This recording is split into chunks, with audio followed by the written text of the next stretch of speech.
So I just wanted to show off this little radio right here. This is a 23 channel CB radio made by Midland. This particular one here was produced in June of 1975. And in 1975, CB radio manufacturers were actually selling as many as 7 million CB radios a year.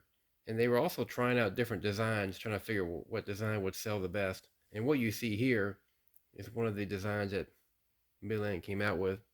And this is a crystal controlled radio. It has two banks of crystals.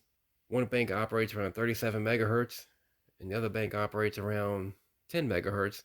And when you select your channel, one crystal from each bank comes online, and one gets subtracted from the other, and that's what puts you on the correct channel frequency. I actually own 8 of these things in my collection. I seem to keep buying them when I come across them. There are some variations on this model, but most of them look like what you see right here. I really like this thing. You wouldn't think it by the way it looks, but they're just a good little CB radio, good little performer, really, even after all these years. I own 8 of these in my collection, and all 8 of them seem to perform exactly the same. Good receiver for what it is, and a good transmitter as well. Here on the inside, you can see all the components that it takes to make this thing work. You can see the crystals right here.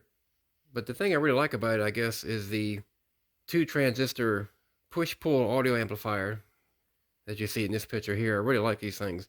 Makes big audio and receive, lots of volume. You're not going to have any trouble hearing things with this radio.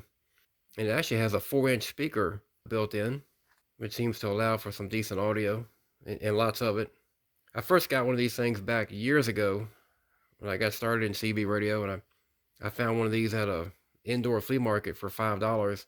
And even back then, I realized what such a good little performer it seems to be. Then as time went on, I started purchasing more and more of these things as I come across them. Again, like on eBay and flea markets, yard sales, that type of thing. I currently have 2 of them brand new in a box that haven't been tried out yet, so I'll do some videos on those.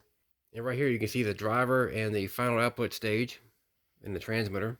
I just wanted to show this off a little bit, let y'all see it, and just kind of let it be known. If you come across one of these things, go ahead and purchase it. Typically they go for around $20, something like that. Nowadays, in the year 2024, is usually what I pay for them, especially if it's in a very well-used condition. Now, one brand new in the box, I paid as much as around $55, $60 for it, with all the accessories and the mounting brackets.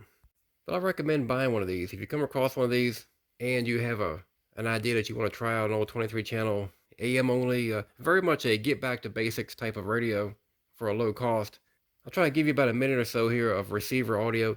The thing about it though, the band conditions have been really bad here on the East Coast for the last 2 weeks or so. Probably all you're really going to hear is background noise, but anyway, I'll try to give you some audio real quick.